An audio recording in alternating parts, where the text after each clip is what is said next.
Angelique come to the stage. Angelique is former marketing exec from Pepsi and BlackRock. She wrote an incredible book called You Should Smile More. You Should Smile More, about gender bias in the workplace, with some of her colleagues from Pepsi, that you're going to have a chance to get a signed copy of a little bit later. I'll tell you more than that about that in a bit. But Angelique, come up and take us away on the culture train. Thank you, Joe. Okay, let's see. I have a few too many things. No pockets. Okay. It is great to be here. And I should tell you, as way of background, I was in marketing for a couple decades, and I recently wrote a book, as Joe mentioned, but I didn't write a book about marketing. I wrote a book about culture. And my goal today is to connect the factors of culture to the age of AI. And I'm going to start by redefining a term. So AI, artificial intelligence, I want to redefine as collective intelligence. And I have to admit that I actually stole that from Wagner. So Wagner, thank you for that. But I think it's a really beautiful way of thinking about both the opportunity and the risk of what happens when we don't have diverse enough voices around the virtual table. Okay, so I was trying to think of an analogy to bring to life this idea of like what happens when collective intelligence goes wrong. And I wanted to think of an example that would be a small example, a human analog kind of an example that you could then maybe extrapolate from. So I'm going to show you a picture. This is an output of some collection of humans from a couple years ago. And tell me if you remember this. Does anybody remember this story, this business story? And if you don't know why this is funny, turn to a woman near you and she will explain it to you. But the buzz at the time when this went around was, were there no women in the room? And if you think about what it takes to get a product from concept, design, packaging, distribution, manufacturing, all the way to the shelf and put up on a display, like 100 people probably touched this thing. So there were no women along this entire supply chain? I guess it's possible. Or maybe there were women along the supply chain, but they didn't feel empowered to say, hey, do you think this might look like something we don't want it to look like?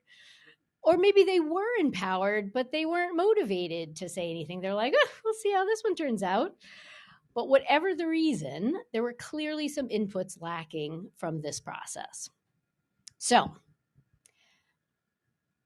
I wrote a book about my experience as a woman in the workplace.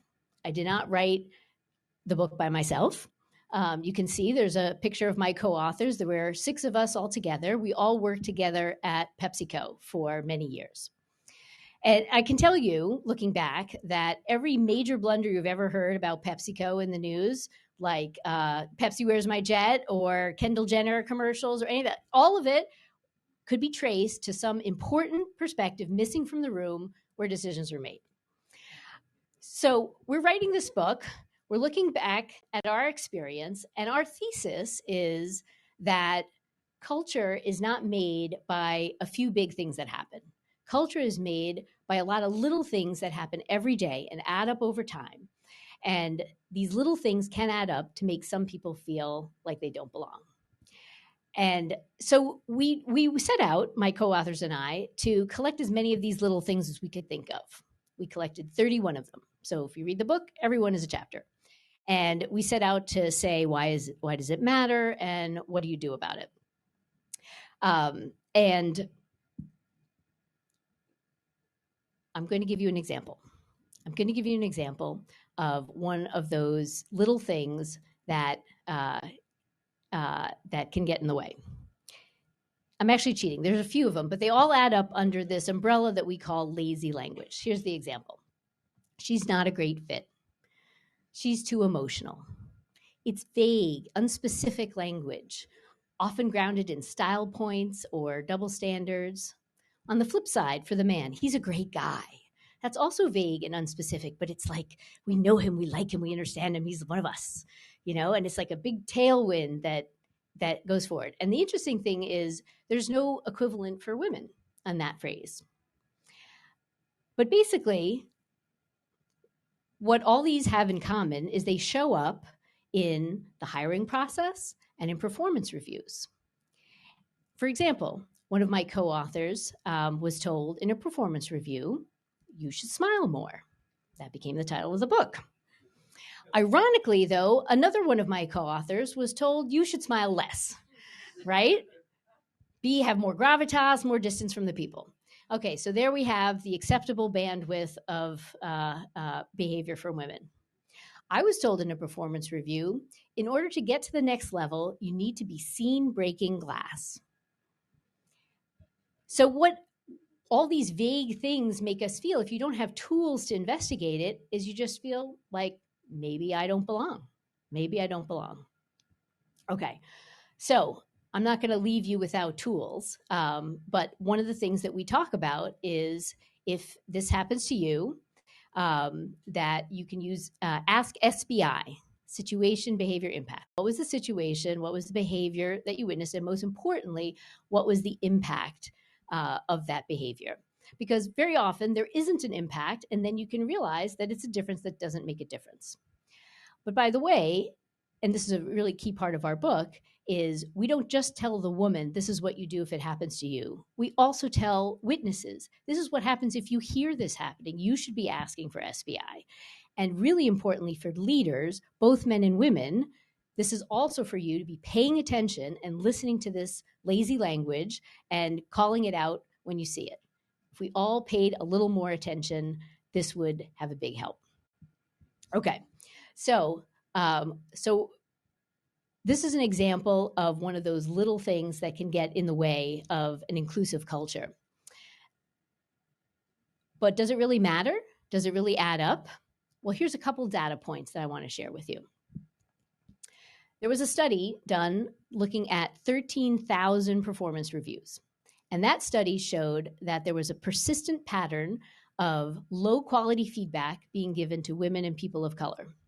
And the impact of that was that those people receiving low quality feedback were 63% more likely to leave their organization.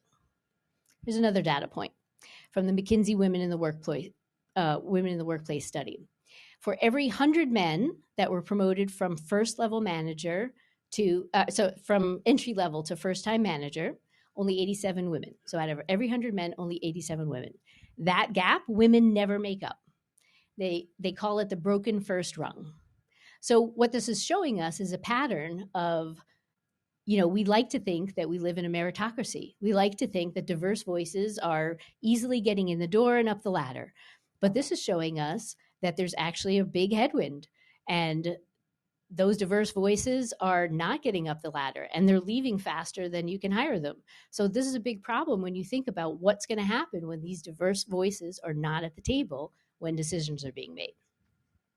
So the hope that I have is that I know that technology can help us with this problem. I know already that technology is being built that, for example, for performance reviews, can isolate the factors of compensation, isolate factors that are only driven by race or gender, and eliminate them. But if we want to elevate the factor of performance, we have to investigate what's the bias in performance reviews. And we have to keep asking that question and keep digging in.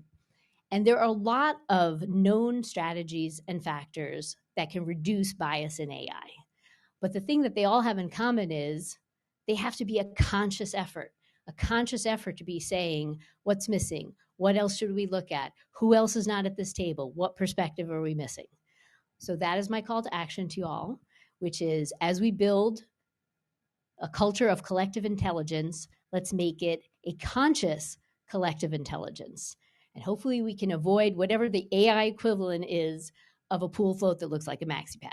Thank you very much. Thank you, Angelique.